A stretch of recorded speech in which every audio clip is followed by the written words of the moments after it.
I'm Kate. I'm Elle. We are down to Faye, and I paid a witch on Etsy to curse my old boss, and I think it worked. So I think we're gonna start there because, first of all, before you judge me, he was Me Too'd, and it was national news. Like, it couldn't have happened to a more deserving guy. But we like a couple of old coworkers and I were like, wouldn't it be funny if we all like got together and we paid this witch on Etsy to curse him? And then he was just diagnosed with something, and we're like, guys, did we do that? Wow. I don't think we feel bad because he was terrible, and, like, obviously, it probably wasn't the witch, but then I'm also like, I read so many of these books. I'm like, I didn't even know am you I could a use witch? Etsy in that way. Oh, Like, yeah, there's wow. plenty of witch you can like, there are love potions, I mean, I always like the curses are what I'm drawn to. Naturally. Quite a few curses out there. And we did one in New Orleans too. Same guy. When we were in New Orleans, we had a witch like, "Hey, can you like curse this guy?" And she was like, "Yeah, this is." She like flipped her screen around and was like, "Screen's gonna ask you a question." Nice. So that's where I'm starting. All But we're also right. going to be talking about Throne of Glass today. We are continuing our deep dive with Empire of Storms chapters 34 through 41. But first, we're going to talk about Black Dagger Brotherhood because it premiered on Passion Flix. So if you don't care, I've been adding chapters in show notes if you want to skip ahead, if you like don't give a shit about Black Dagger. But I want to talk about the first two episodes. So I think it's actually pretty good. I agree. Like, I am pleasantly surprised. I went it like the bar was in hell, which sounds bad. That sounds mean. This is coming from a girl who cursed somebody on Etsy, Well, but it's actually like surprisingly good. I wasn't sure what I've never watched anything on Passion Flix. I Same. wasn't sure what we were gonna get. Mhm. Respectfully, I don't know what the budget looks like. So it's hard to say, but actually the acting's pretty good. Maybe some of the special effects are a I mean, it's little. not like a Marvel budget, Yeah. and there aren't a ton of special effects. It's more just like when they what is it called? It's just like, dematerialize. Dematerialize. It's when that they just like are all of a sudden on screen and you're like, "Ah." I mean, some of their wigs, some of the The contacts, wigs. the We have to wigs, talk about the wigs. the wigs are very obvious, but like overall, like the acting is good. They look like the They characters you're do. supposed to look. Yeah. No, like, even with a big budget, you can fall victim to a bad wig. Like, look at So Nicole true. Kidman in every movie she's ever fucking been in. Like, Story of her those are life. some bad wigs. I think that Rage's is the worst, Yeah. and him having an Australian accent kinda threw me, but I don't hate it. Like, I know that they're supposed to be like that's not where they're from. No, like okay, so like they're supposed to be from like they never quite say, but like Middle Europe. Like I'm guessing like because their language when they use the old language is supposed to sound somewhere between like is it Italian and Romanian? I've Mhm. forgotten how they describe I it. pictured, like, Romanian, like, Gothic. I mean, this was what? It's not Australian. 1400s? Not Australian, yeah. It just But then again, I'm like, okay, would I rather him just, like, talk with his actual accent or him try to cover it up and have, like, a bad American or whatever accent I he was don't trying to is that his do? real accent? Is it not? Oh my god, if he put on no, that has to be his I real don't I mean, he's accent. That would be hot. so weird to put it on. It's funny. He's hot. Like if you have He's read these very hot. books, you will really enjoy watching the show because it follows the book very You closely. have to have read the books or you would have no idea what's going on. Because, like, Well, if I had not read the books and I just started watching, I wouldn't know what was going on with the Lessers, who the Lessers were, what they were. there's so much in the book that has happening in somebody's head. So Mhm. like they do explain some things, There's a but like lot of internal, like, monologue. this is not a show you just pick up Yeah. because it's opening up a whole new world. So it's got a little bit of a slower start. Mhm. So I'm really excited to see I'm where it really goes. enjoying because this is not like, this isn't a book that I thought I would ever see on screen. Yeah. So, I'm just like, "What a time to be alive The that we're sex scene even we've getting." seen Oh so my god, far the sex scene was also. great, like, he has such a good body, he has a very good bone structure. He looks like if you know the band Typo Negative, he looks a lot like that lead singer who was in Playgirl, if you wanna look Oh, it up, yeah. okay. But I'm overall, like I'm excited each week when it comes out, and I had to so, like, my boyfriend is always in our house, it's a problem, and so I have to find a time to, like, watch it, and so I had to get up at, like, 5 AM to be able to watch it before work and, like, before he got up. So it's kind of wild to be watching it that early. That is really early to take that You're, like, in. having your coffee, watching the sex scene. That is okay. But I look forward to it. I really like it, and especially if it keeps going.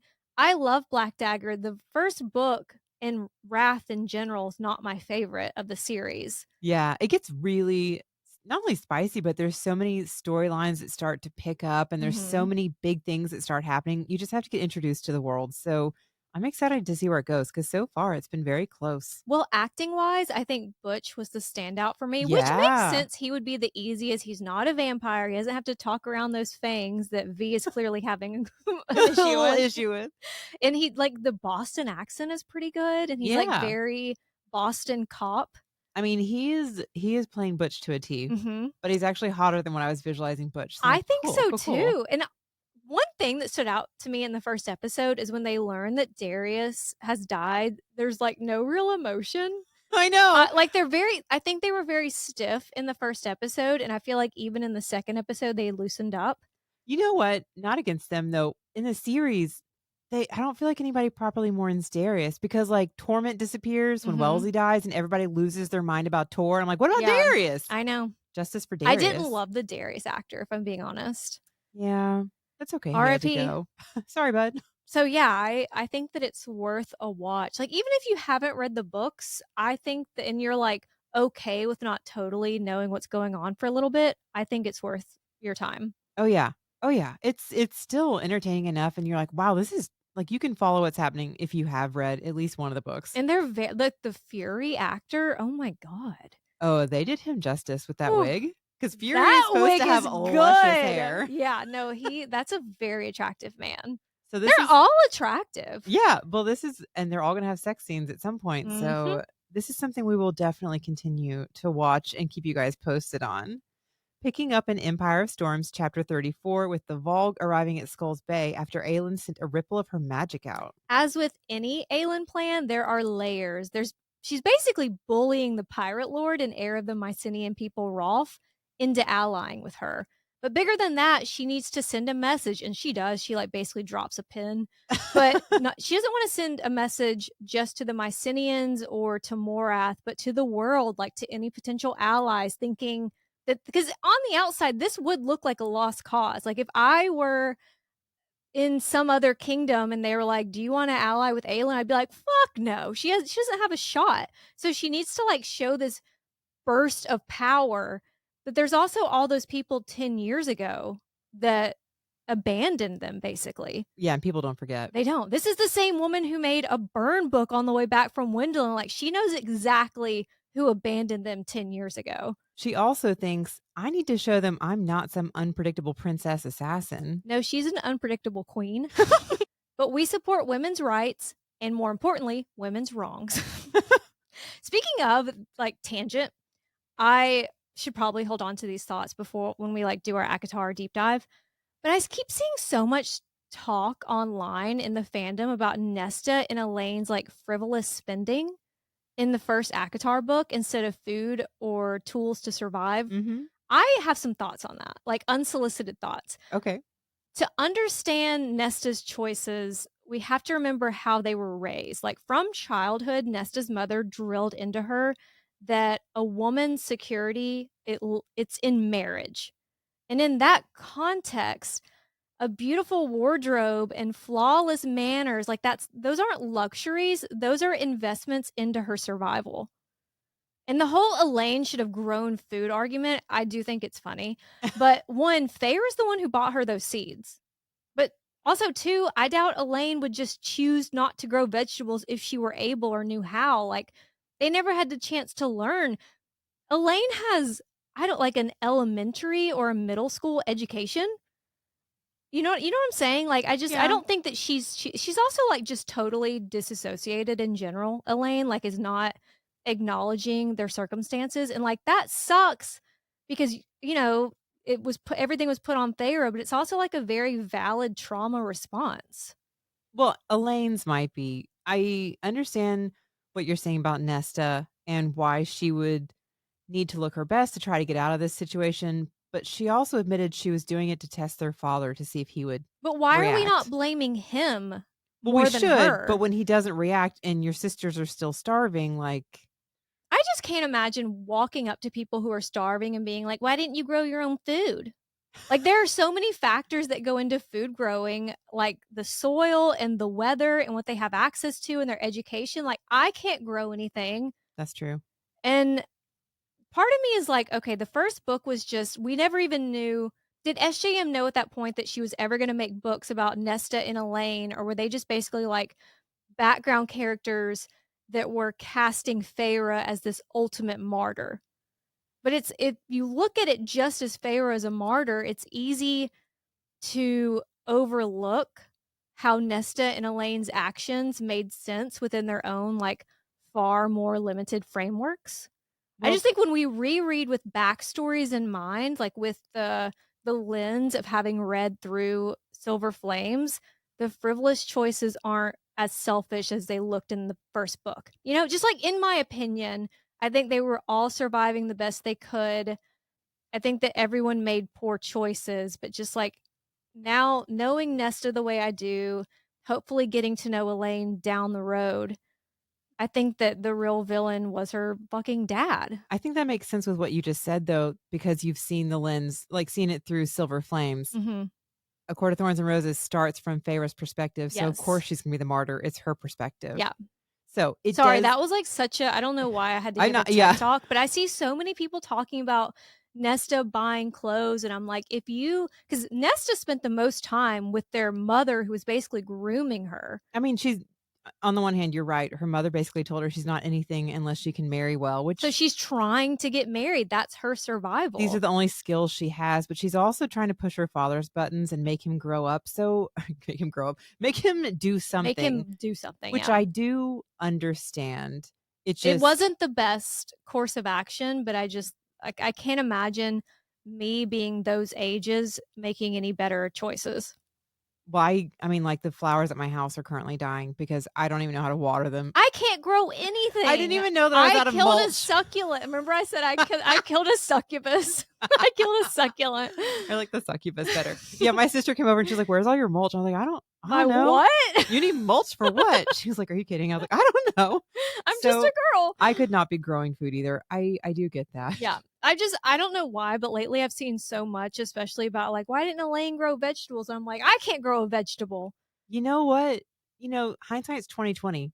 A lot of people are really clever. You can look at something that I've done, but if I in the moment didn't think of it, I did the best I could with what She I didn't knew. have Google. She even talked about how farmers came out of winter skinny because they couldn't even grow things, probably because of the blight, honestly, like that Well, was spreading into the mortal they lands. also grew up like wealthy and basically helpless because Mhm.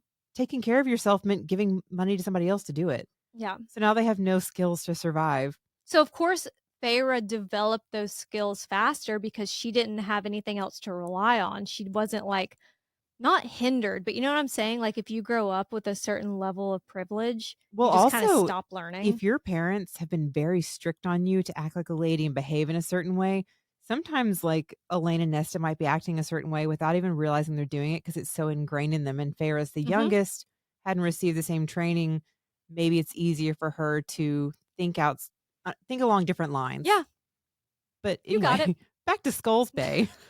As Adian and Dorian run to their respective And watchtowers. there's a moment where Aelin is watching Adian's little blonde head run up the staircase of the watchtower, and she's reminded of Sam running up those same stairs. And I have to imagine everything that happened with Sam factors into Aelin's like very secretive scheming and her planning. Like that's Sam is the last person she really let into her plans. Like she lets Lysandra into some of her plans, Rowan in on more, but no one ever really knows the full plan. Don't get me started on that. It gets under my skin so It much. bothers me. I'm gonna try not to talk about it every single time, but why even have a court if you're not going to like share information and actually take advice? Why have a general? Why have any of these people? I mean, it's definitely gonna come up a lot as we talk about it today, but, like, how to they still don't know it's the word key around your neck. How It's have you not shared that crazy. information with the people that are supposed to be the closest to Mhm. you? Aelin asks Lysandra if she knows what she needs her to And do. I know everyone is watching in this moment, but I feel like a hug or like a thank you or be careful wouldn't have hurt her rep that much.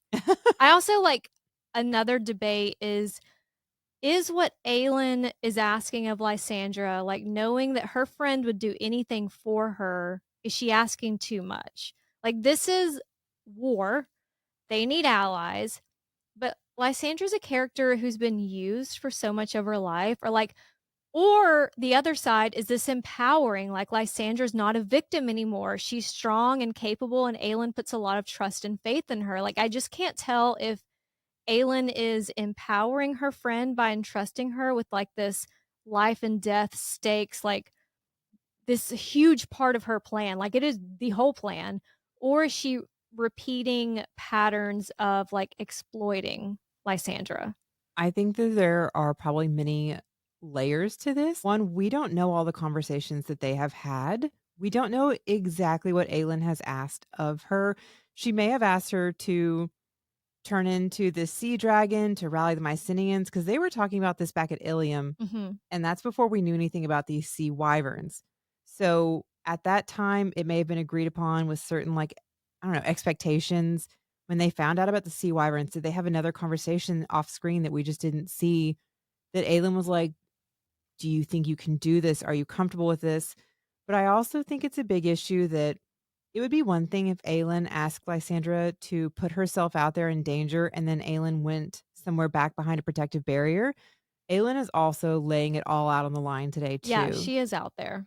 I don't think Aelin would ask something of Lysandra that she herself wouldn't do, Mhm. and this is probably why she hasn't delegated before because all of the decisions are life and death, Yeah. and Aelin keeps throwing herself at things, but we get mad on somebody's behalf if she asks them to do it, but if Lysandra doesn't, then Aelin's going to, Mhm. so And there's no one else really capable it of is this. asking a lot of Lysandra, but, like, if she didn't, then Aelin would do it, so, like, I this is why she has trouble delegating because it's all gonna be asking a lot, like, there's no small tasks that she's I giving know I get anybody. mad at her for not delegating, and then I get mad at her for delegating, so I guess I'm the problem. But also, Lysandra is a very strong and smart and capable woman, Mhm. so she could I mean, she has been in position before where she did not have the chance to say no. Yeah. I think that she could be comfortable saying, "No, I'm not doing this." Like, I know where to draw the line, I don't want this. But would she? Like, I think that I don't know if there's anything that Aelin would ask of Lysandra that she would say no. Um, I really don't know, because there's some thoughts later from Adian that I can chime in more on this. How much of this was Aelin or, like, Lysandra, like, "I really need a chance to do this. I wanna Mhm. do something. I'm ready to fight. I'm angry. I'm fired up. Let me use the power I've got." Well, and it was a big show, like, we're sending a message to the world, not just about Aelin, but that she has this court around her, that they're all power players. She has a shapeshifter, she has the Wolf of the North, she has 3 members of the cadre. Like, it's also like a show of power for everyone, and, like, Lysandra shows her power and becomes a hero in such a huge way. I don't know if this is, like, off topic or, like, about to go on a side tangent. As the entire, like, sea crew is watching Lysandra drop into the water, I'm like, "They're how are we gonna rally the Mycenaeans? They can literally see that it's a shifter. It is I not know. the actual It sea is dragons like coming back." a reach around? No, what's that? No, A stretch? a stretch? Is a I know what a reach around is, oh my god. Hey.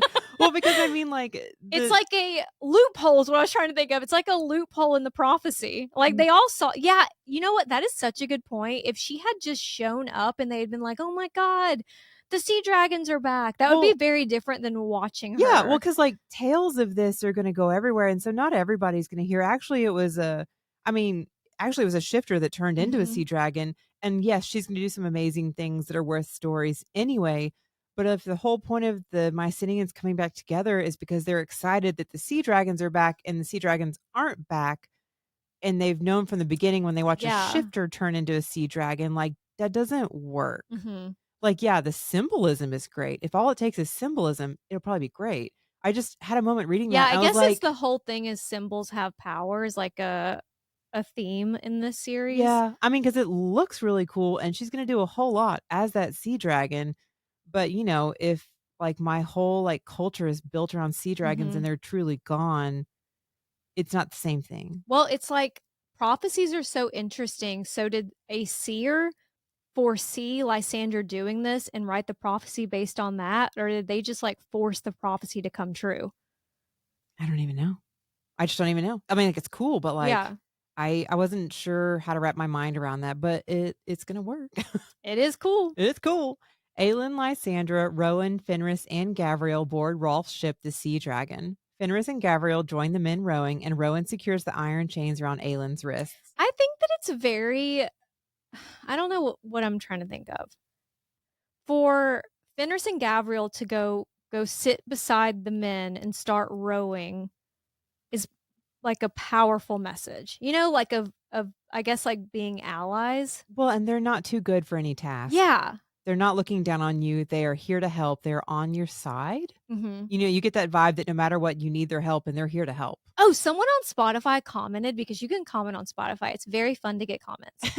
Someone was like, the word you're trying to think of is wistful. And it is like when Fenris was looking at Rowan and Aelin, and I was like, why does he look whimsy? No, Oh. he looked wistful. And I was like, he's coveting what they have? I know. It was like, that's what I was trying to think of. That is so So funny thank you. because my mind went in a totally different direction. So now that I know that, I'm like, oh, yeah, wistful Yeah. and covet, those aren't the same. But you're right. Yeah, that makes sense. Thank you. Lysandra, like you said, drops into the water, and when Rolf's men, the Mycenaeans, see the jade green sea dragon, see legend straight from the prophecy, kind of, they drop to their knees. I mean, even knowing that she's a shifter, it would be an amazing sight, you know. So I don't mean to like take away from that. It I would be just, very cool. in the end, you know, if the whole point is when the sea dragons are back, but that's where I Mhm. was like just kind of lost. Yeah. If the Mycenaeans would only return when the sea dragons did, then Aelin would give them a sea dragon right in their fucking harbor. It's also another layer to this visit to Ilium for Lysandra to study the life-size, detailed carvings of sea dragons. It fulfills the prophecy, sort of, but also Aelin's fire magic is powerful. So, like, Aelin's capable of so much, but with all the fire magic in the world, you're not going to be able to use it underwater. And there are two sea wyverns with the Volg. There are two sea wyverns they can see. So, like, Lysandra is not only just a symbol and a message and like something to rally the Mycenaeans, like, they need her under there. Oh yeah, she's a different layer of protection. Adian reaches the harpoon and its 3 spears at the top of the watchtower. And he is finding out alongside everyone else about the sea dragon. And it pisses me off. Like, I'm not going to say it every time, but I would be so upset and like butthurt if this were my beloved cousin that I have like dedicated my life to. And then I'm like, oh my God, a sea dragon.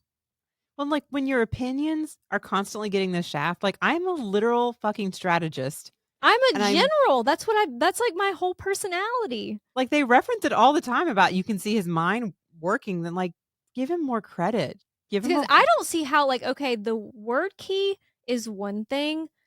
Why would it have mattered telling Adian about the sea dragon? Did you think he was going to tell somebody? Did you need why would his reaction need to be genuine? It just doesn't make any sense. The only thing that I can think of that I don't think is a good enough reason would be concern that Aiden would try to stop them from doing this, as if he has a say in They how do it Lysan anyway. Right. Well, but I mean, like, they don't have to worry about dealing with his opposition right now. Lysandra has the right to make her own decision what she wants to do. But not telling people things because you don't want to be opposed is a slippery slope. Right. If But like you're a leader, that's also not a good enough that's reason. not a good trait. And I don't think she told Rowan either. Like it was literally between the girls. Rowan is just so like Aiden is not as good at like improv. Rowan is like, okay. In Lysandra's POV, we learn she studied the sea dragon carvings at the temple in Ilium and her magic filled in the gaps, which is really fucking cool. Mm-hmm. She gives herself over to her animal and digs her talons into the reef to hold her position. It's interesting that her magic filled in the gaps, but she can't seem to breathe underwater. I can't tell if I mean, I know that like whales can't and and the dolphins can't, but I wonder if the sea wyverns, if it was like, because if you're looking at a picture, how would you get biology from that? I don't know. That's Like the thing about the magic is that, like, you know, like I might know that bears exist. I haven't studied one up close. And if she tried to transform into a bear and her magic fills in all the gaps for what she hasn't read about. What's on, yeah, how do you know what's going on the inside? How would you know, like, I guess you would be able to see gills or whatever, but yeah, I'm wonder if sea dragons were capable I of don't breathing underwater. yeah, I don't know. I mean, it's kinda cool that the Mhm. magic can figure it out one way or the other.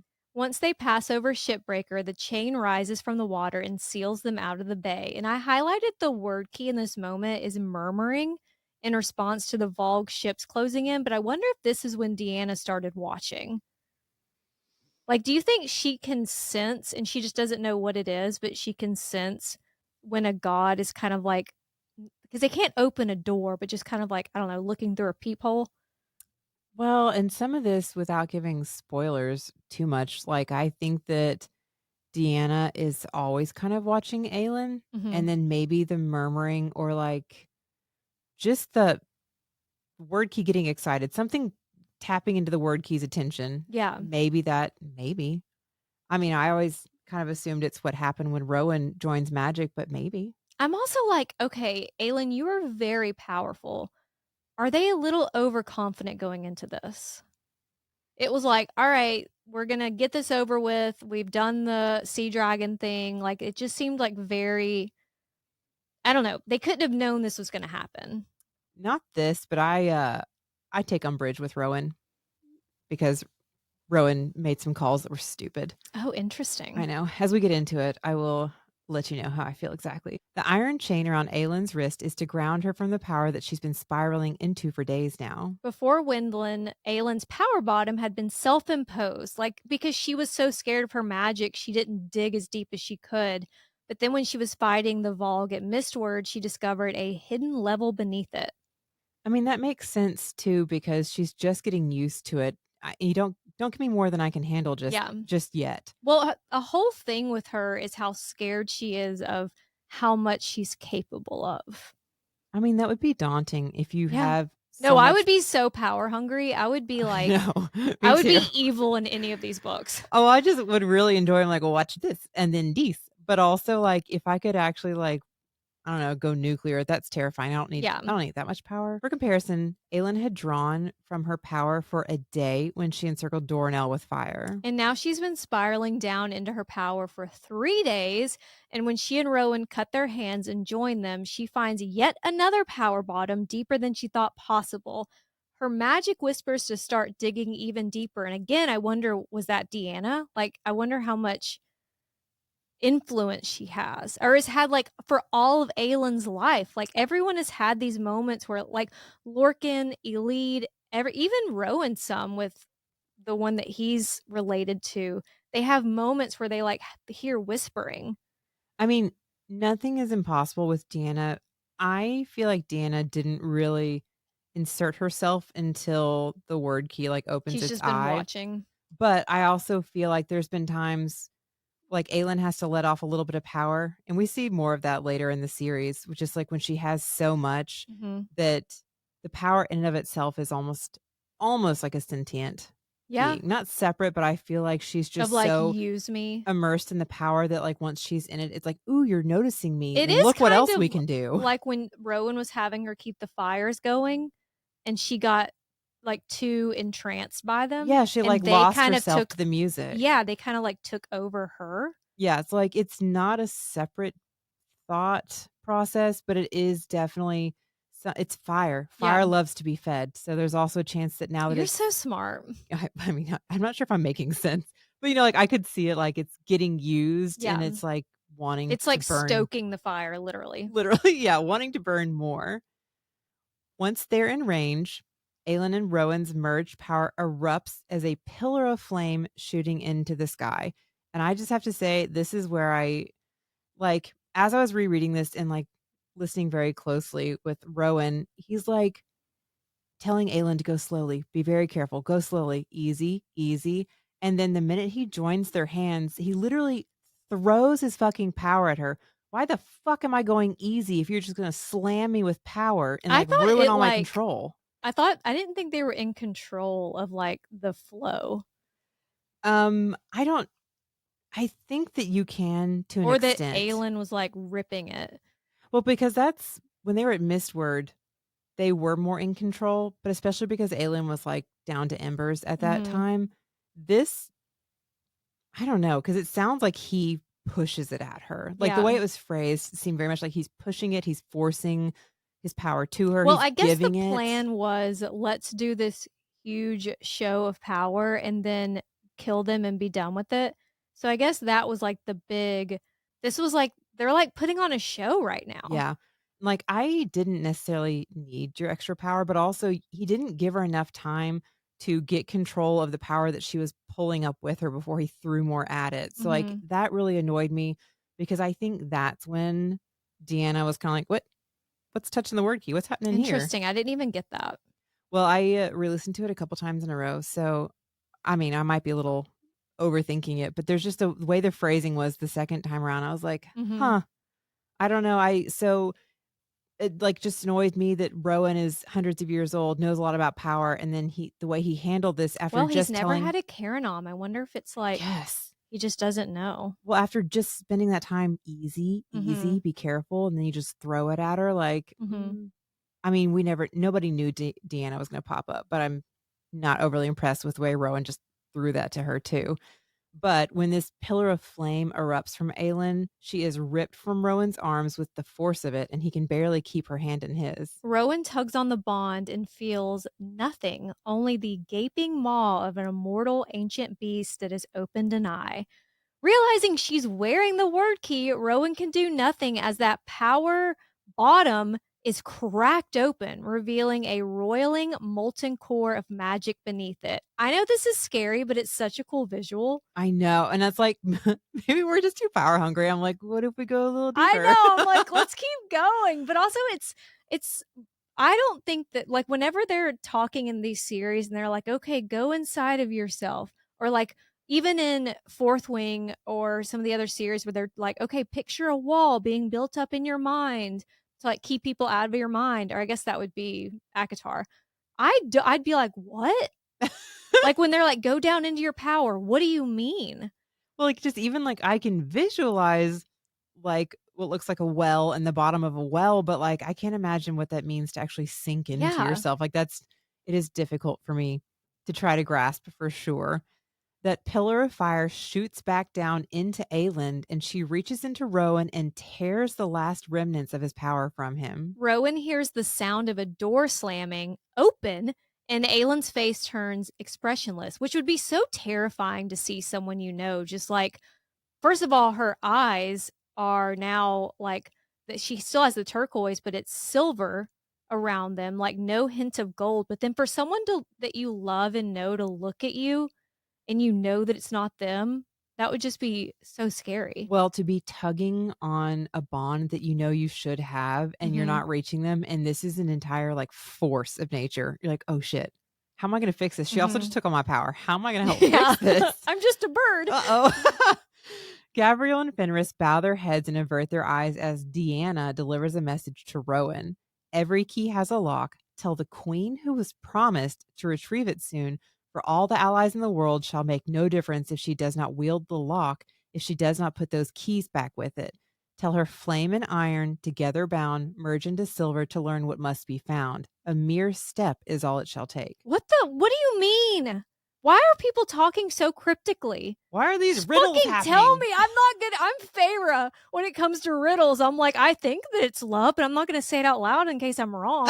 Yeah. But while this is happening, Aelin is in there. It's very similar to Dorian when he was possessed. Like, I feel like she should have a newfound respect for what he went through Mhm. because she's in there, but she's been shoved aside. Her body is no longer her own after Deanna walked through the temporary gate hanging around her neck and seized her body. So she can only watch as the goddess who maybe she's thinking like maybe Deanna wasn't protecting me or looking after me my whole life, but was hunting me. But she watches as she examines the Vogue fleet, then aims her moonfire toward the unprotected city. Why? Gosh, Like I reading like we when we do learn her motivations, this doesn't make any sense to me. What just she was about to do. just reading this scene in general, like, it frustrates me so much to have to read, like, I don't know that anybody really made any specific mistakes, but, like, oh, it stresses me out. I'm guessing with Deanna that She has I mean, like, the gods and goddesses are barely worshipped anymore. Mhm. She's not close to anything tangible or, like, But it is in her best interest for the Vogue to be defeated. sure. So why would you go, and turn away from the Vogue? I think she was so excited that her senses were alive and she could actually hear and see and touch Mhm. that, like, just the big destruction regardless, it would just be bigger destruction. Yeah. I don't think Deanna sounds like a great person. No. Rowan steps into the path of the moonfire, like, good God, Mhm. and Aelin shatters through the cage the goddess shoved her into and barely has enough time to throw herself sideways to angle the open fist away from Rowan. She really, like, put Rowan above everyone with that move. But before we get into the aftermath of this, I just wanna break down what the fuck happened because a lot happened, and it could connect to a lot of series in a lot of different ways. First, just a quick reminder who Deanna is. There were 3 Fae queens, sisters Mora, who Rowan's descended from, Maeve, and Mabe. I'm saying Maeve. The other thing sounds stupid. And Mabe is who Aelin is descended from on her mother's side. That's where she gets her drop of water magic and her healing. What did that mob? Mob? No. I would have said You mab. also told me that it was Havers, and then in Black Dagger Brotherhood, the show, they said Havers, and I was like, that fucking bitch. Look, in my defense, that's what the Audible guy said. Mm, turns So, out I was right. I never get to say that. well, then maybe we should stop trusting SJM's Audible girl and call her Elodie. Elodie, there's no O. Where'd you get an O? Elodie? Elodie? Elodie's no. That doesn't make any sense. I think it sounds great. I mean, it is prettier. I'm gonna call her Elodie from now on because these people can be wrong. Okay. It's You do okay. you. I'll call her Alid because nobody will know who I'm talking about. As far as she knows at this point, Aelin's fire magic comes from Brannon being blessed by Mala, a goddess whose sister is Deanna. And where it gets confusing is mortals have given Deanna some of Mabe's traits and kind of like merged them, which does happen a lot in mythology. But Deanna is the original goddess of the moon, and Mabe was immortalized into godhood thanks to Maeve. Up until this point, we thought Aelin was blessed by Mala and Deanna, but it's pretty obvious now. Deanna wasn't watching as a guardian, but like a spider lying in wait. And there's a bigger reason why she feels so entitled to Aelin that we'll learn soon. And let's talk about the moonfire, which I think is so cool, like such a cool visual. But it has potential connections to Akatar and Crescent City. So spoilers ahead, especially for Silver Flames. First, we have Amryn, who Feyre says has silver eyes that seem to swirl like smoke under glass. Then, obviously, Nesta, Silver Flames. When she meets Lanthus in the prison, he asks her whose fire burns silver in her gaze. And when she says, you know who's fire, he seems stunned and like almost even a little scared. And she could just mean the cauldron because like she took her power from the cauldron. But when Nesta uses the Dread Trove, she does seem to be kind of possessed like Aelin was with the word key. And when she puts on the mask, when Nesta puts on the mask, Cassian knew, quote, the being that looked out was neither fey nor human nor anything that walked the lands of this world. That sounds a lot the way that Rowan is looking at Aelin. Mm-hmm. So the word keys in the Dread Trove, which also connect us to Crescent City via the Horn, which we now know is part of the Dread Trove, it allows beings to possess. I don't know if that's exactly a theory, but it's just like a fun connection because who's to say that Deanna isn't in one of these other worlds or at some point was in another world? She's the Lady of Maidens, and I think Nesta could be a Death Maiden, and that's something that Irene gets called towards the end of the series. But we also have Luna in Crescent City, another goddess of the moon. And when the astronomer prays to her, he mentions her silver fire. It seems like there's too much to not have some sort of a connection. But there's also the queen who was promised that's very the prince that was promised in A Song of Ice and Fire. That feels like it was directly ripped off. Some of the names that are used, I'm like, Wolf of the North, huh? Mhm. King of the North. Interesting. Aelin blacks out and comes to being dragged through the water by Fenris. And he calls her Majesty. Oh, Fenris. I love See, Fenris. I like you took it as sweet, and I'm like sexy. Fenris tells her not to let go and jumps into nothing, into darkness, moving them across distances. Which sounds a lot like winnowing, but not what Az is doing, like whatever the fuck Az is doing with his shadows, which to me sounds different. This sounds like what Bryce learns to do from Cormac because it did Cormac, it drains Fenris really quickly. What's interesting is in ACOTAR, anyone with enough power seems to be able to winnow.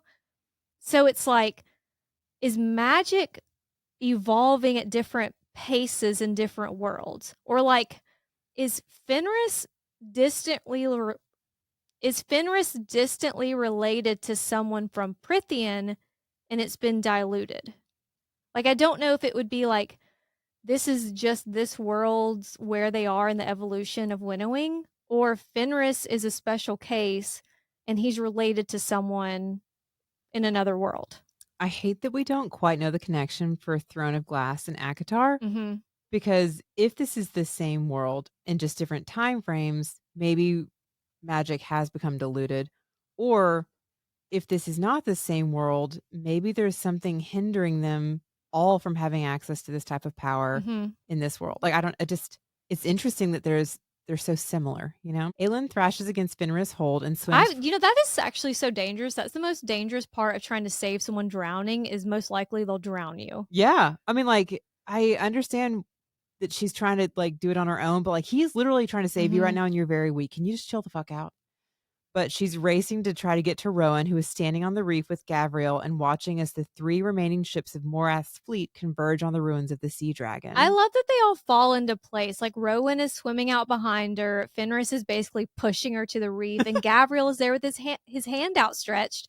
But they're all doing this not because they're blood sworn or they're being forced to do it. Like this is just something they're doing because they clearly care about her or what she stands for, but like it's just like a very different kind of serving. Yeah. Oh, I think that's very sweet. And it shows that they've clearly spent a lot of time together because they have They like habits. fall into that formation. Yeah, without even thinking about it, they fall into these old habits.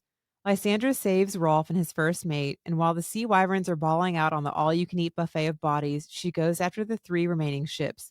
She sinks one, but is then intercepted by one of the wyverns slamming into her. Lysandra uses her smaller form and speed to lead the wyverns to the shallows, where she waits for one to leap out of the water and clamps her jaws around its exposed neck. She is so smart in all of this because like she is thinking like they had somewhat of a plan, I guess, but all of this is just on the fly. Oh my god, I'm not strategic. I would literally be like, "Oh No. no, oh I no." would just be swimming in circles. Don't touch me. But she sees the other wyverns swimming toward Aelin, Rowan, Gabriel, and Fenris, and they're all like out of magic except for Gabriel, who can just yell really loud. And they're not. I picture the first time I read this, I was like, why aren't they just like? I thought they were on shore, I guess, but they're like on like a sandbar or something. Yeah, they're on some kinda, like, reef, so they're still Hmm. standing in water, but it's only, like, 3 feet deep. So the wyvern can't swim up to them, but they're still technically in the water, Yeah. so it can get pretty close. But before it can get within like 20 feet, she has it by the back of the neck and slams it into the hull of a boat, taking out the beast and the ship. She really like is good at what is it when you put together plans of like two birds, one stone? She does that a lot throughout It's this. very efficient fighting. Yes. Like, she is using For this. someone who has no experience, and I know that she's given herself over to her animal and maybe she has those Well, animal instincts, yeah. but she doesn't have any like strategic or experience in fighting or war. So No, it's she's really never even impressive. been in this body before, so thank God that the magic and the animal are, like, Mhm. really cunning and good at fighting, because she does a lot of, like, whips and rolls and, Yeah. like, good lord. But also this wyvern is twice her size. So the Mhm. way that she's suddenly able to, like, get a hold of its spine and attack is very impressive. Yeah, actually, this whole time while Lysandra's fighting, I was like, "Wow, I wouldn't have Yeah. thought of that. Wow." Like, very impressed. Adian watches in horror as 3 adult sea wyverns, each 3 times bigger than the sea dragon, swim for Lysandra. What I think is weird is the whole thing is sea wyverns will go to the ends of the earth to kill people who hunt their offspring.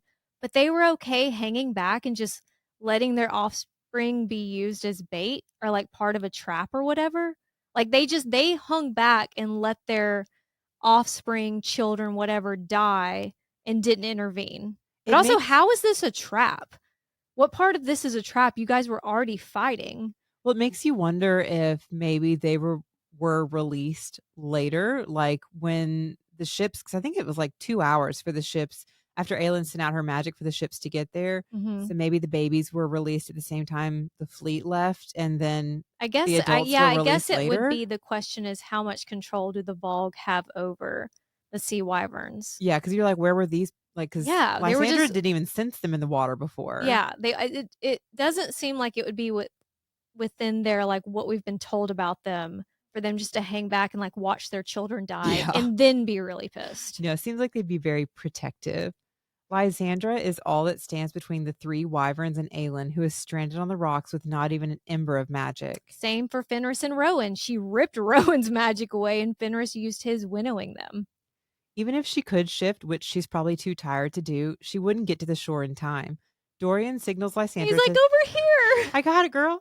He signals Lysandra to swim toward him, but instead she swims right toward the bulls. Watching Lysandra make what could be her last stand, Adian, for the first time ever, hates his cousin. Hates her for asking this of Lysandra.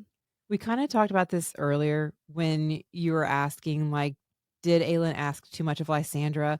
And we don't know what exactly was discussed beforehand because, in theory, if Lysandra was looking at these sea dragons back in Ilium and we didn't know about the sea wyverns, Aelin may not have realized she was putting her at that much risk. Mhm. But also, we're at a point now, like, one, Aelin is yelling for Lysandra to flee and to run. Like, But she, it's too late. It's like right. even if she tried to shift, she wouldn't make it in time. But it's not like she knew that it was going to be this severe. Yeah.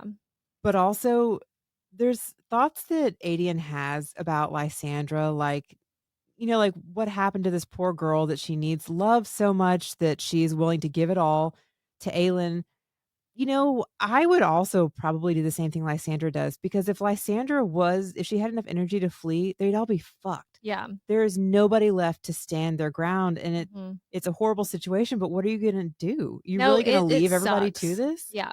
No, I I can, understand Adian being upset because if you had to watch someone you love just having arrows go into them, and they're like it's just like in that moment you probably think this is it for them. You would be mad at the person you see responsible, but then again, it's like you're taking away Lysandra's agency by assuming that she had no part, yeah. like that she had no say. But also, all of that to be said, if Aelin had taken into account the word key being around her neck, I don't know if it should have occurred to her that somebody could try to step through or something could Mhm. happen. But if all that hadn't happened with Deanna, this wouldn't even be an issue because Right. she would have been able to destroy so much. So in theory, Aelin didn't Or ask. would it? Because that the sea wyverns are really not connected to what happened to Deanne at all. She still wouldn't have been able to get under the water. It still would have been Aelin versus the sea wyverns. Yeah. They I just I don't guess they didn't know how many they'd have with them. Well, and even whether I don't know. Yeah, I just don't know how close the wyverns were to the ships, like what all could have been destroyed. What would have been left if Lysandra could have fled and the wyverns can just be out there for a little bit doing their own thing. Like, I don't Mhm. know. But this is clearly not how Aelin thought it would go. So that means that's most likely not what she had asked of Lysandra. It just all went to shit. When only 100 yards separate them, Lysandra veers left and leads one of the wyverns toward the remaining warship. Taking arrow after arrow, Lysandra leaps up onto the ship, leaving jagged pieces of wood that the wyvern who follows her lands on top of. Now down to 2 wyverns and no ships, Lysandra shoots across the bay towards Dorian, who's like, "Yay!" And he uses his magic to freeze one of the wyverns, then shoots a rock the size of a wagon on top, shattering it to pieces. And Adian's like, "You know what? Maybe Dorian isn't completely useless." Get out of here. That's funny, but also I'm like, that's a very precise rocket. Like the way that Yeah. you launched that rock, that's very precise. Gavriel uses his magic to amplify his voice and warn Lysandra to the last wyvern's But location. that wyvern is like, "I'm not going anywhere near Baby Girl Tower." With blood streaming from her as she swims, Lysandra leads the remaining bull through where the Volg soldiers are trying to save themselves and toward Adian, who is yelling at her to swim. Lysandra leaps out of the water, the bull jumping with her, and Adian fires a spear right through its throat. That is a once in a lifetime, once in a million, once in a generation I mean, shot. considering he's never fired from this specific, Yeah. like, I'm It glad that sounds worked out. very like the way that it was like moving with him. It reminds me of like, is it Star Wars or something? where they're, like, in the back and it's like the what they're firing is, like, moving with them. It's like a moving chair. Yeah. Yeah. Yeah, I see that. But then she hurls the severed head out of the water and everyone cheers, and it's such a big moment, like, it's a turning point for Lysandra because, like, shapeshifters are hated. No one trusts shapeshifters, but Lysandra is a fucking hero. And she also did it in the shape of a creature that these people have worshipped for Mhm. generations, like, all of it is very It's very symbolic, symbolic. very important, and it's a big win for them Mhm. because although this was their town and their area, they still had to worry about the fleet that was at the end of the archipelago, and they are gone. Adian runs down to the beach where Lysandra, still in the sea dragon form, is bleeding everywhere, her eyes full of pain and That's so exhaustion. sad. He reaches a hand for her, but she shows her teeth and snarls, still more beast than woman. The animal side of her will never let anyone close enough to help, so Adian tries coaxing the woman out, saying, "All of the sentries are in love with you. One wants to marry you, but I told him I was going to marry you one day." I'd immediately turn back and be like, "What? Sit in What'd you my say?" face.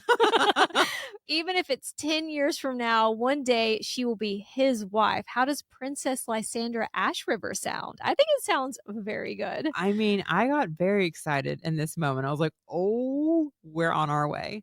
The dragon huffs in amusement and she opens her jaws as if to speak. Bless her, that'd be me. Then realizes she can't in this form. Aelin flings herself toward Lysandra, apologizing over and over again. And Adian wants to yell at Aelin, but she's already blaming herself, and it had taken her so long to let anyone in on a plan. Adian's afraid that if he yells at her, she's never going to delegate again. But it is very cute. Like Fenris tells Adian, that was one hell of a shot, boyo, There's not boyo. There's that boyo again, But though. that was one hell of a shot. But it's cute because, like, what Fenris is to Rowan, Adian is to Fenris, and like the rest of the cadre, like kind of taking him on. I think it's adorable. It's Like, very he cute. would And be all Aiden is being like, I know Aiden's trying to play it cool, but like he looked up to the cadre so much. So for the cadre to be like, oh my God, what a shot. He's like, me? I mean, he's 24. Like, mhm. it's amazing. And just for them to like pat him on the back, he's like, "Yeah, it's cool. I know." I He's like, know, it's "Whatever. fine. It's No big fine. deal." Adian asks what the fuck happened, and Aelin says she lost control. You think? Is this really the time? He looks at the amulet of Orinth and puts it together. What happened out there? Why Rolf would have been so interested in a necklace appearing on his map? Why it was so important to get it back from Arobin? Are Fenris and Gabriel not like, what the fuck? Like, I know that, okay, like Deanna took you over, but are they not wondering that too?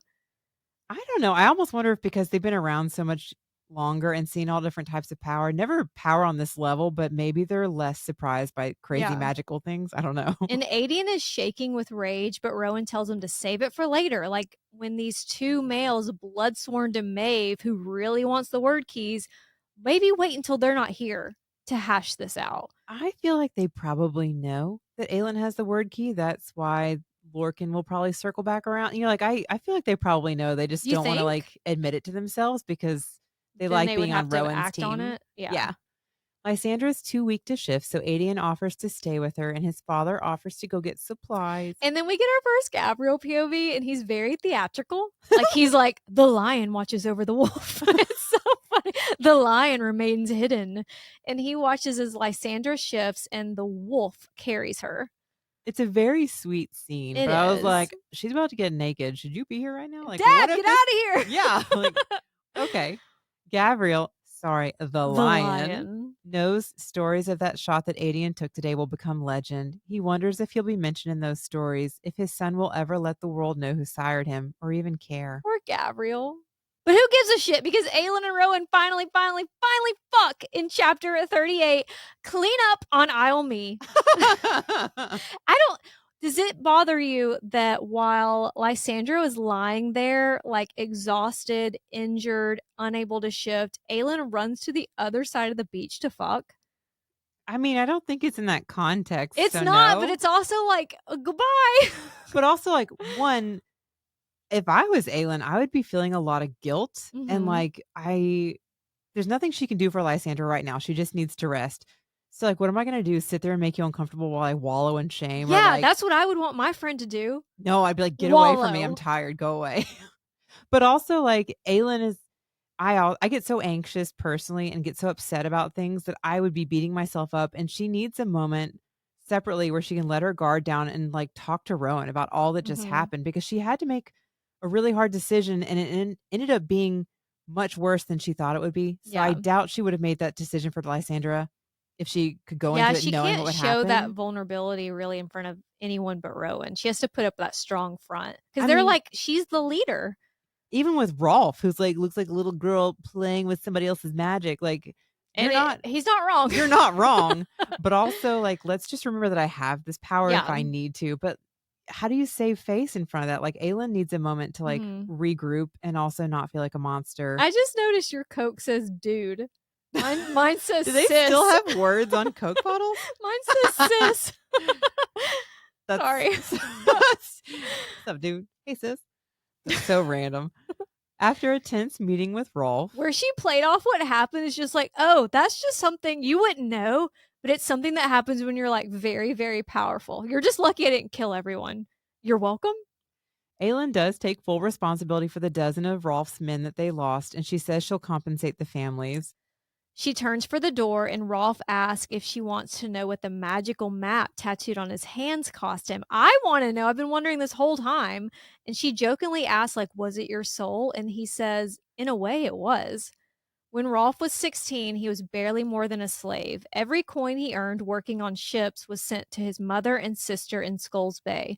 One day, the ship was caught in a storm and destroyed. And it was kind of like the captain was being not just shitty, he was being like He's being reckless. greedy. Yeah. And he didn't want to go in. So he like kept them out there when he shouldn't have.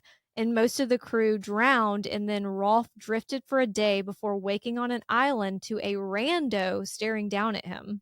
The man asked what Rolf wanted for himself, and half delirious, he answered to be captain, to be pirate lord of Skulls Bay, and make all the assholes bow to me. He thought that he was dreaming because the man explained, like, if I grant this wish, the price is whatever you value most in the world. And Rolf's like, okay, I don't have shit.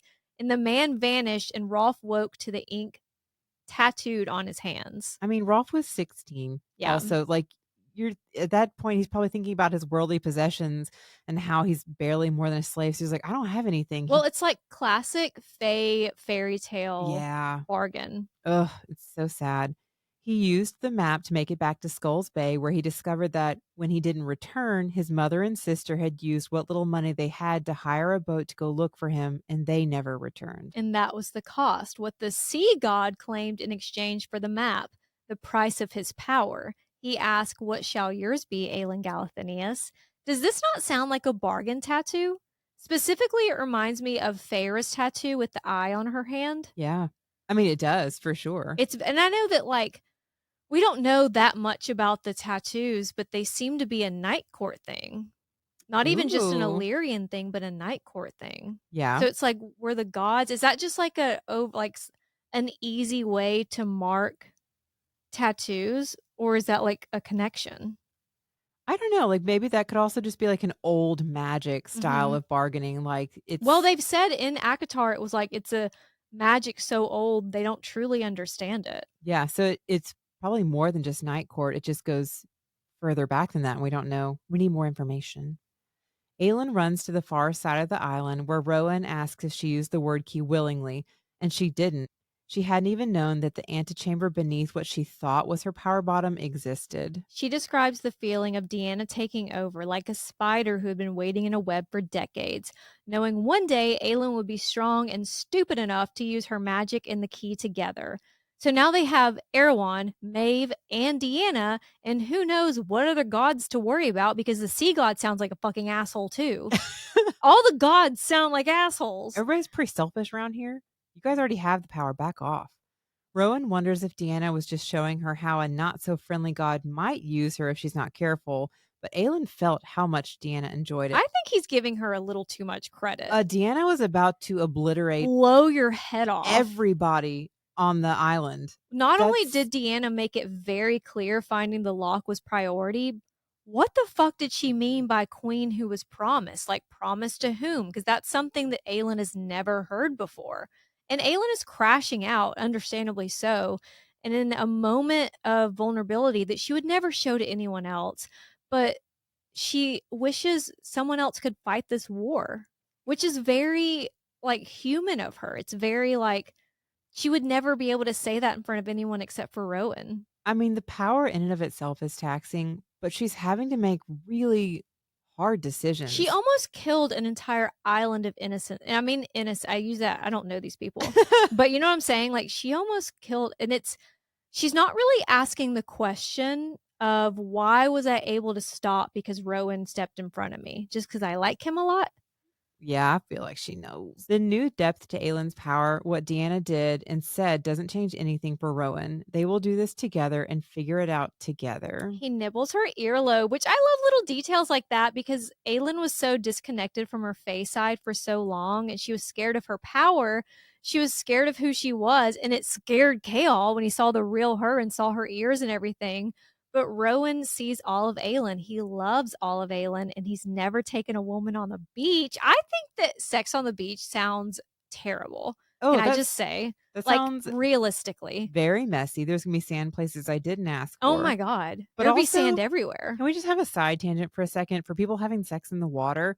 They always Nope. make it look so sexy in movie I and am TV at my shows. driest in the water. I don't know how scientifically It that makes sense. literally will dry you out. There's How no does that make any friction there. sense? That's not gonna 'Cause work. you're right.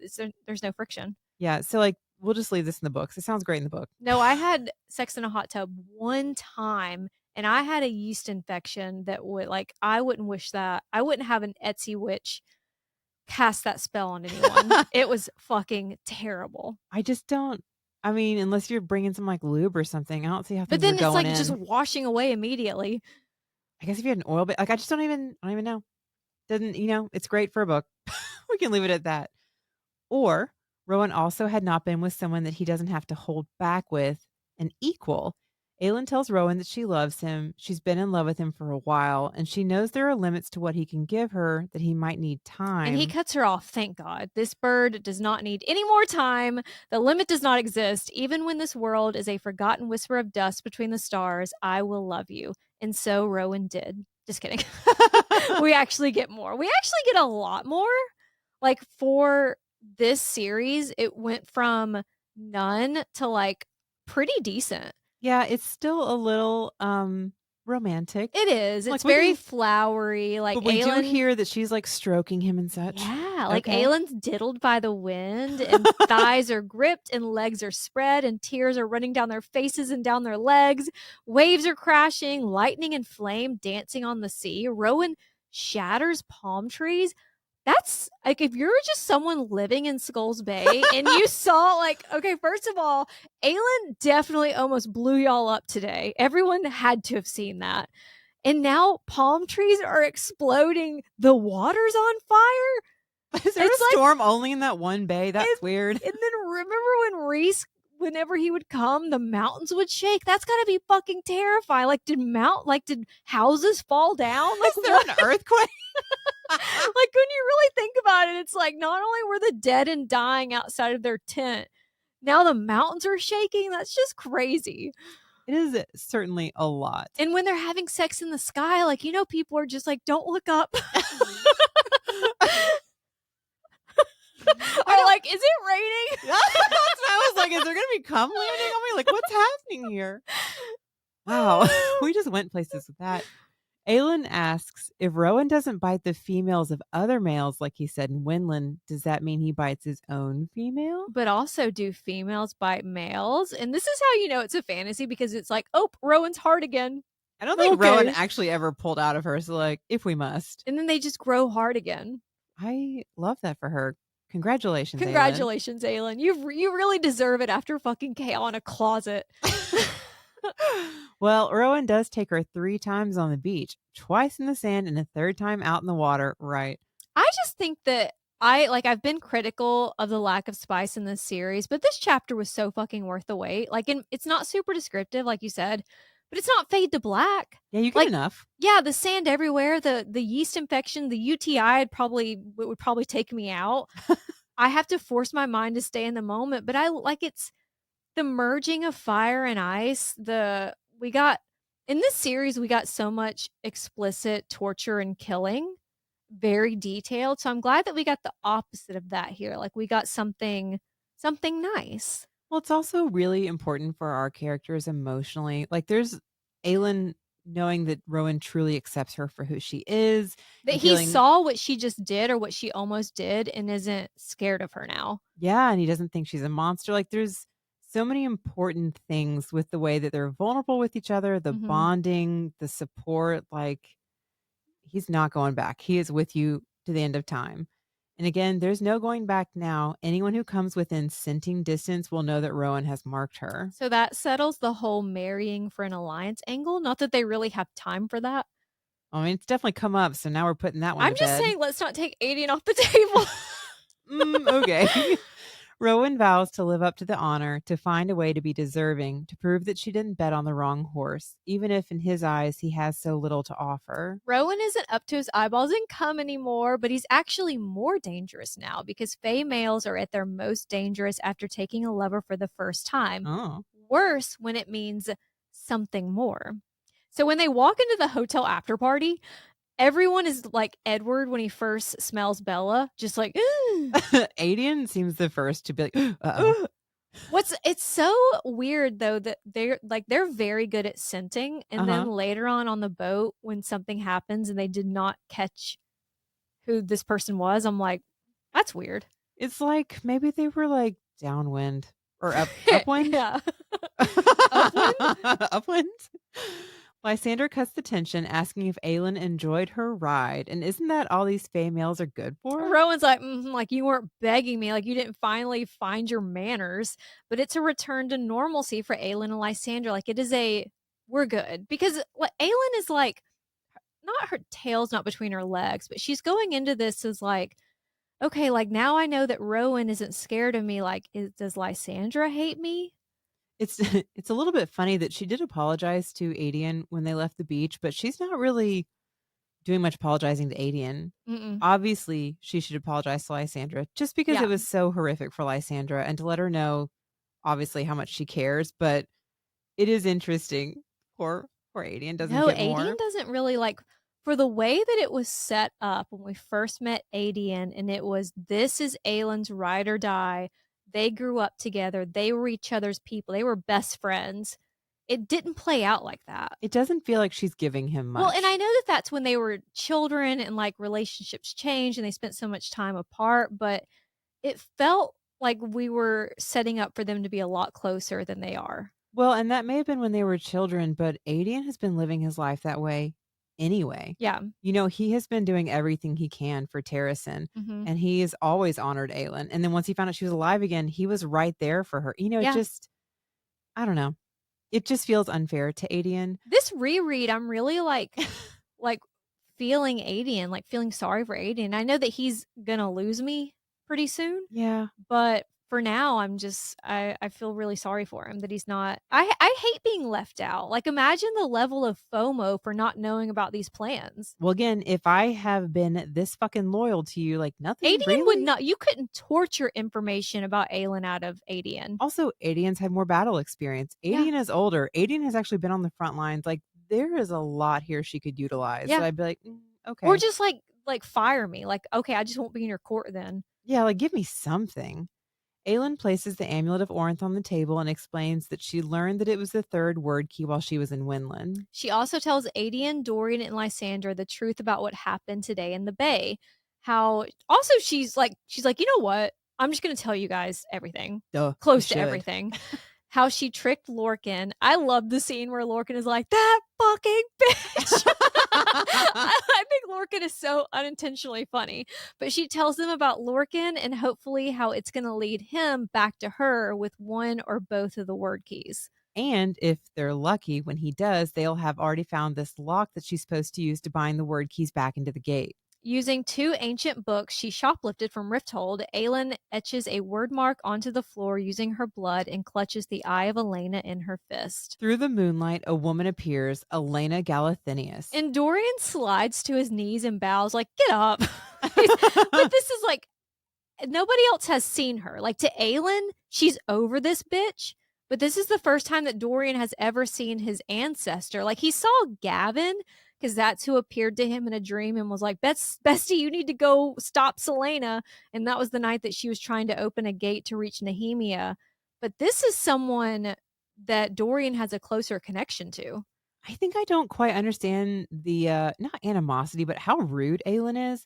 Like, yeah, Elena gave a lot of riddles and not straight answers, and that's frustrating But because they people were also dying. completely lied about the history of, "Oh, everybody, we killed Erewhon. Oh, Yeah, just kidding. You have to deal with it."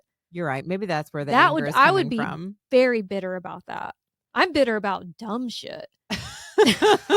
I think I hadn't thought about that. So when I first read it, I was like, geez, I chill think it's out. there because remember they were, like, in the temple of whatever god beneath the market, the shadow market, and Yeah. they were like there was, like, Gavin's deathbed confession. They were like, "Oh, wow, they really just left this for someone else to clean up." Yeah. I mean, and like, you're not wrong. I just hadn't thought about it when she first was talking to her. So I was like, geez. But it's also Elena, just fucking like, all Brandon, Elena, Deanna, everyone, just fucking tell me, Well, like, like, the full story and what to do and like, what you guys did and didn't do. there were multiple times she went to Elena asking like easy answers, like, just give me a straight answer. Yeah. And she still was getting kind of like back and forth, It's like non riddles. Elena knows deep down, like, that she fucked her over so much and like, surely she's ashamed. Yeah. And I mean, we'll get into it, but also Elena takes a moment here to also let them know that this is, she didn't know. She didn't know what she didn't Yeah, know. that's true. Actually, Elena and Aelin are a lot alike in their, like, I think that Aelin would have done the same thing Yeah, she would have taken what she did know to and done save her her best people. to save her people, yeah. Elena's also who Dorian gets his raw dog magic from. They can barely hear Elena at first, and she's like, "I can't hold the connection." But then Aelin is like, "Why was Deanna here?" And all of a sudden she's like, I have reception. Who was here?" And Dorian is still bowing, and she's like, "Rise, young king." And Aelin is snapping her fingers. Like, if you can't hold this connection long, let's fucking get to it. I understand that part. If she's like, "I can't stay for long," Well, then fucking say something. she's also so over Elena. She's like, "Please stop acting like holier than thou." Like, come Well, on. and maybe this is the real reason Elena always chooses Dorian over Aelin, is she's like, "Look at sweet little Dorian bowing and Aelin snapping at her." Dorian's he is so sweet. He's good little manners. He has such good manners. Clearly irritated. Poor Elena. The dead queen explains that as a god, Deanna doesn't live by the same morals and codes. Like, okay, that doesn't No, make anything it still okay. doesn't make sense to me. Time does not exist for her the way that it does for us. Again, okay. When Aylin's magic touched the key, it opened a door, and Deanna just happened to be watching at that exact moment. And she's not going to forget that you shoved her out before she was ready to go today. She was about to level a town of innocent people. Like, I different morals and codes, whatever. It doesn't make sense to me because she turned from the Vogue to a city. That doesn't sound indifferent. That sounds evil. It just, and again, there's got to be something more about Deanna that she just was looking to feel and experience something. And the more heightened, the better, and not even taking Well, good at and least evil into start with the context. Vogue. She like turned away from them. It's weird. It gives you a lot more questions about what her motives could be Yeah. or who she actually is. There is so much that Elena also hasn't been able to tell Aelin. Like the fact that she and Gavin lied about killing Erewhon and left him for a future generation to handle. Like, I don't like Elena. Again, I think that Aelin probably would have made the same, like, that actually sounds like a little scheme Aelin would come up with, right? Well, and if Elena didn't know that Brandon was trying to put together the lock Right. or do anything, like she doesn't They know. didn't have all the information, which should really be a lesson in not sharing plans, but they weren't aware that Brandon had used the capital L lock for the word keys or that it can only be used once. Just all they knew about it was that it could seal anything, so Elena stole it and sealed Erewhon in the tomb, and it's like, that sounds like it would work, you know? This is actually kind of crazy because if I it's been a second since we read through that scene, but if Elena is right in front of Erewhon's army and Brandon is still days away, like we're fighting this on two fronts. Right. Why have you not shared this kind of information Why with me? didn't Brandon, like, I guess I don't know. It'd be one thing if Brandon was out fighting Erewhon and Elena was elsewhere, but I am front and center. Like I am Mhm. here before you Yeah, are. they were at Morath. Why do I not have all the fucking information? I'm going to do the best I can with what I know to try to save everybody. Again, well, it's literally what Aylin's doing to Adian. If they We would are ever be so funny. Like we both go back and forth on so like I was like, God, Elena's such a fucking bitch. And then I'm like, I would have made the same decision. She made the right decision. Like it's just well, because the first time around, like, when you read it, they make it seem like she's being, like, a little brat that was like, "Fine, I'll do it myself." But, mhm. like, she's on the front line. All of her people that they brought out here were about to die and she didn't see another way out of it. And she was like, she really like put herself out there, like sacrificed herself to go do this because she could have died. I mean, she would have literally had to sacrifice all her people because Brandon was still days away. Like, Mhm. there is no other Where was option. Brannon? I don't I don't What's know. going on? Who are you fighting? What's happening here? But it gives you a lot of it does take things into a different It context, does.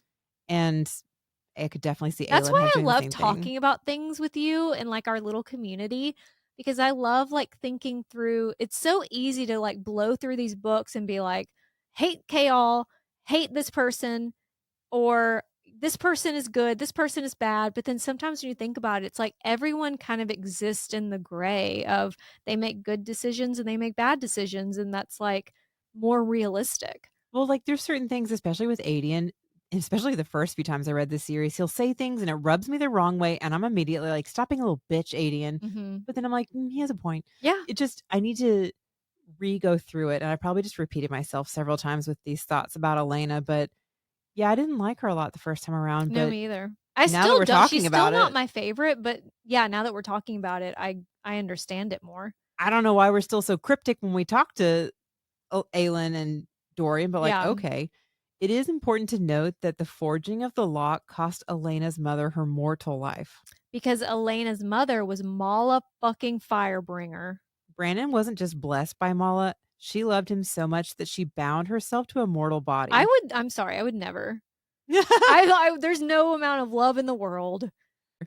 Aelin doesn't just have Brandon's blood, but she also has Mala's. And just because it can be confusing again, let's like update our family tree.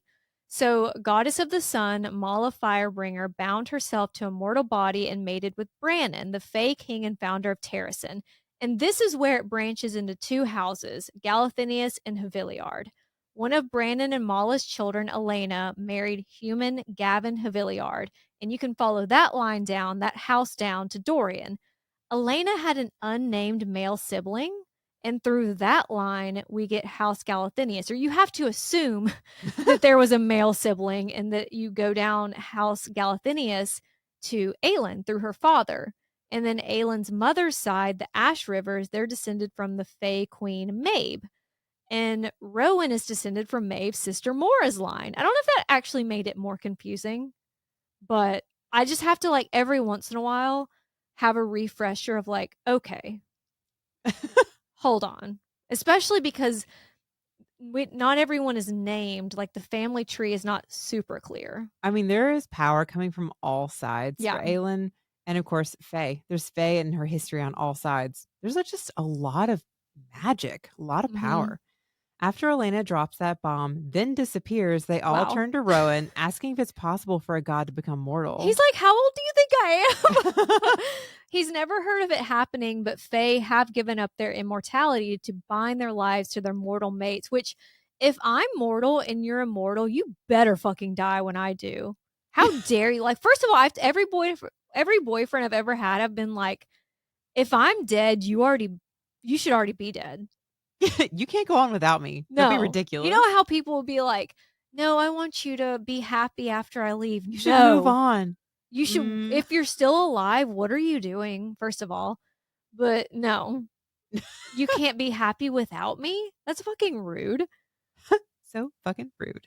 Revelations aside, the priority is getting to the Stone Marshes and finding the lock, which is currently sitting in between Erewhon and Maeve's fleets. Everyone, including Dorian, looks to Aelin, who says they'll sail for the Stone Marshes tomorrow. In the meantime, Rolf will take half of his fleet to find the rest of the Mycenians, then sail to Terrasen, which puts a lot of trust in the Pirate Lord, but they don't have, first of all, they don't have a lot of choices. But he also, this is a guy who got out of the slave trade just based on a piece of paper that a 16-year-old made him sign, like with no way to enforce it. So he's pretty, what's the word I'm looking for? I think we can rely on his promise. Like He's like honorable. He's pretty honorable. yes. in his own way, but he's still following a code that they can trust. The other half of his fleet will be divided between staying in Skulls Bay and sailing with him to Eelway. When Adian points out that you can't fight Maeve and Erewhon's armadas with a fraction of a fleet, Aelin simply says she's not going there to pick a fight. God. The next morning, Rolf gives Aelin vague coordinates for the lock, or really it's like a general location because there must be some kind of wards or something. Because his tattoo can't pinpoint exactly where it's hidden, just like the vague direction. It's actually still impressive that he can figure that Yeah. out because are you looking for treasure? Is that how you can find it? Or is there some link to the Volg or Wordstone But that also, like like, helps it's him to not find it? showing the entire world, it's moving. So does he have to like concentrate on something or on a place or on an object? Yeah, does it zoom in and zoom out? Like, how do we get here? It is very interesting. 3 days later, a very emotional wyvern and its unconscious rider appear. They watch Manon Blackbeak fall from her saddle into the water. But who gives a shit because it's time to live, laugh, Lorcan. The carnival they're traveling with has stopped in a town while Elide in her little fortune teller act, she's only had like 4 customers because everyone in the village, especially the farmers' wives, just cannot get enough of the oiled and ripped man juggling and throwing swords and knives. I mean, did you need to oil yourself? Like, I know I what you mean, just did this there. is a show. That's showbiz, baby. I guess. Okay, Lorcan. What he lacks in theatricality, Lorcan makes up for in being And shirtless. chest hair. I submit that Lorcan is the manliest of the SJM MMCs. Like the rest of them, I know that he can be a simp at times for certain people, but I think he is just like the manliest. There's Okay. just something about chest hair, and I've talked about Xena. Ares in that show had chest hair, but there was also a wrestler back in the day that it was like WCW and WWF, and his name was Scott Hall, but he also went by Reza Ramon, and he had chest hair, and he used to have like a toothpick coming out of his mouth, and I used to think that was like peak masculinity. I thought, and he would wear like his little panties that he wrestled in, but I thought it was so fucking manly. It's very manly. I think he's dead or he's in a wheelchair now. Sad. As the women, including Alid, are enjoying the view, Molly tells Alid she's lucky her husband still looks at her the way he does. But Elite is oblivious to like not just how Lorcan looks at her, but all men, because when you look at her POV, she never mentions being looked at, but Lorcan is always paying attention to who's looking at her, which seems to be everyone. Mm. In a good mood, I Lorcan walks into Elite's tent and tells her about all the women and the men who tried shooting their shot with him. would like to think that I'm an Aelin or a Bryce or a Nesta, that I'm like a strong FMC, that I'm a martyr. But reality is, I'm just the farmer's wife who bought Lorcan's sweaty shirt. That's who I am in this story. Elite's like, great, have fun. But Lorcan didn't take them up on their invites because it would ruin the ruse of their marriage. Mhm. When Elite points out, Yeah, because husbands never cheat on their wives. I know, like, God, that would just make it weird though. When Elite points out he should go ahead because he'll be leaving soon anyway, he's like, so are you. But our perceptive king picks up on Elite has this anxiety of leaving the carnival and going to Terrace, and like she's kind of putting it off because she wants to offer everything she has to Aelin, but she's like, what do I have? What do I have to offer? I don't even know how close they are to Terracin right now. Like, No, I don't ask about the map. I could don't you fucking even know. find it? Like, I'd be like, I'm just not ready. Lorcan points out plenty of young men noticed Elide tonight, and when she is obviously uncomfortable, he asks if something happened in Morath. It never got that far, but she does still have trauma over her treatment in the cell and just overall treatment. And more than that, Elite has never had the time and the space to feel lust, to explore her sexuality. And in this moment, Elite actually wants to tell Lorcan everything. She wants to tell him about the tower, her parents, Vernon, how if she were to ever feel desire, it would be a result of trusting someone. This is so sweet. When we look back on this, just remember this, that if she were to ever feel desire, it would be she trusts someone, that she knows that that person would fight to keep her free, that it's someone that would never lock her up. But when she opens her mouth to tell him, the screaming starts. Yikes. Lorcan is so distracted, so busy thinking of the sounds that might come from Marion's mouth as he slowly, gently taught her the art of the bedroom, that he doesn't feel the attack coming. He tells Marion to hide under a wagon and runs out into the fray. One thing about a lead is you don't have to tell her twice. Like she's gonna be gone. But for Lorcan to be that distracted is very off brand. But also in his defense, there were fires earlier that they just assumed were farmers. But I guess that the Ilkin had been planning this and that they lit the fires to hide their scent and so people couldn't see them coming. Because 4 Ilkin with leathery wings pop in. And is it the Ator? In Akatar that has the leathery wings? The adder? The Ator? Ator? Yes. Something But also, are the Bat Boys' wings not a little bit leathery too? I think they are because they're bat boys. They're like bat wings. Bat. Like, I think so. that I mean, we know that the Bat Boys were like prototypes for the angels, but it is very Morath, very Erewhon of the Asteri to do those experiments, you know? Oh, yeah.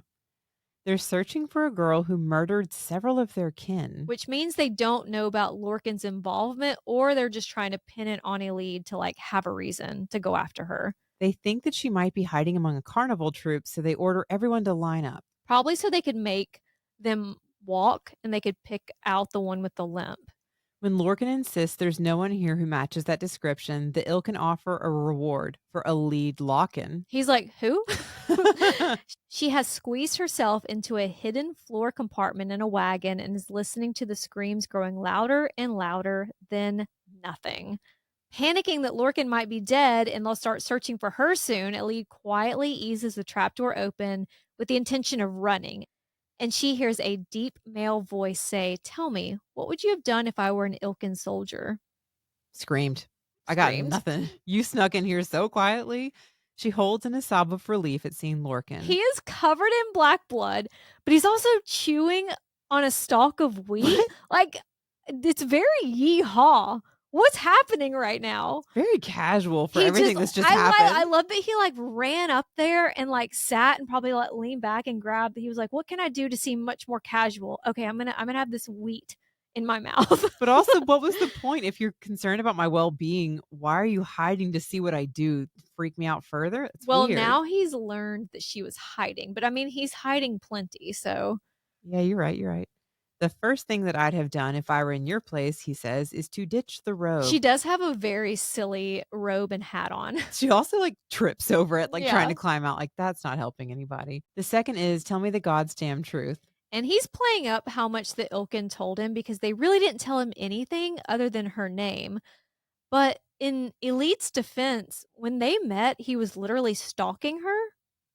Yeah, I mean, don't try to turn this on me. I didn't know whose side you were on. She still doesn't really. He's been hiding just as much up until this point.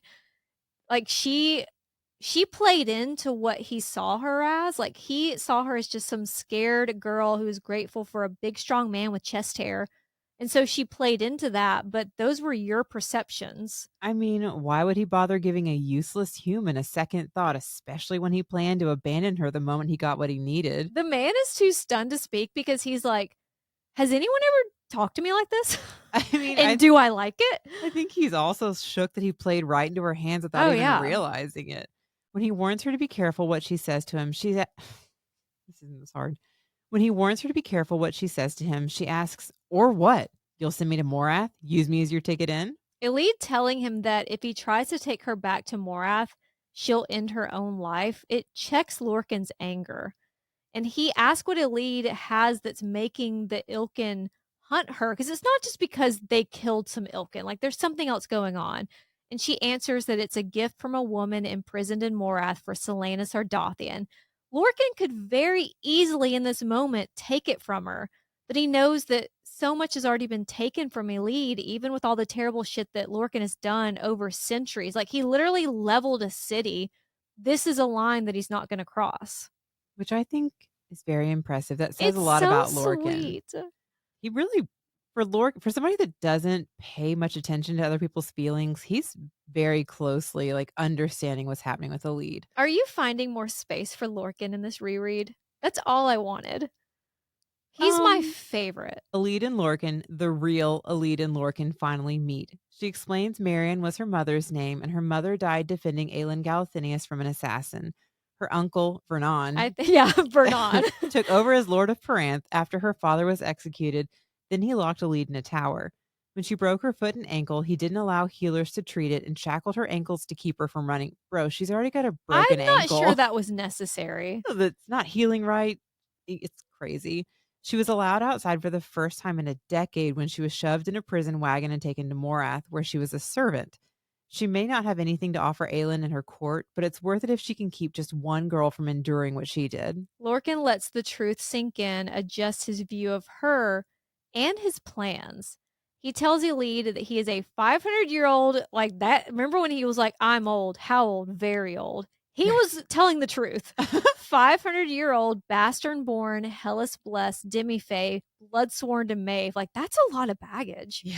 And Maeve will probably kill him when she finds him because he's like, I'm here on her behalf, but without her permission. I'd be like, wait, what? I will say I am impressed with how open Lorcan just was. Oh, he was Considering very honest. he acts like he doesn't give a fuck about anybody. He is like a lead gave him something and he's like, okay, well, here's this. Here's like, everything. wow. He doesn't send any fear from a lead who asks if Lorcan has a family. No. Or friends. No. And deep down, I know he's just butthurt that there's probably a cadre group chat without him. Like, there would be a group chat with Lorcan and without Lorcan. He's also in this moment tempted to brush Elide's hair off of her face, but he's a consent king and he knows that she wouldn't want to be touched unless she asks. Wow. He's going to Again, wait for her to ask. very perceptive of him.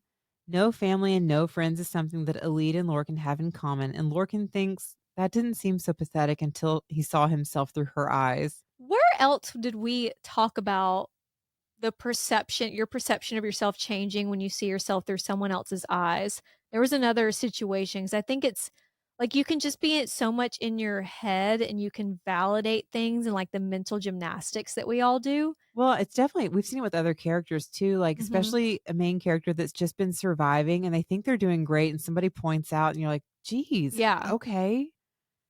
I can't think what other character that is But off the top of my it's head, like but definitely. sometimes you seeing yourself through someone else's eyes, it gives you more clarity. Yeah, sometimes it's not good, but you need clarity every once in a while to see where you've been and where you wanna go. He seems to think the rest of the troop, who are now well aware that they're not just a carny couple, will keep their mouths shut out of fear of Lorcan. So for now, they'll stay. He really underestimated how greedy they were. As Elide limps into the night without so much as a backward glance, Lorcan wonders what the hell he's doing. And that's where we'll pick up next week with Empire Storms chapter 42 through 49. Thank you guys so much for the ratings and reviews. We read every single one and every single DM and all the Spotify comments and everything. Just thank you guys so much. Thank you.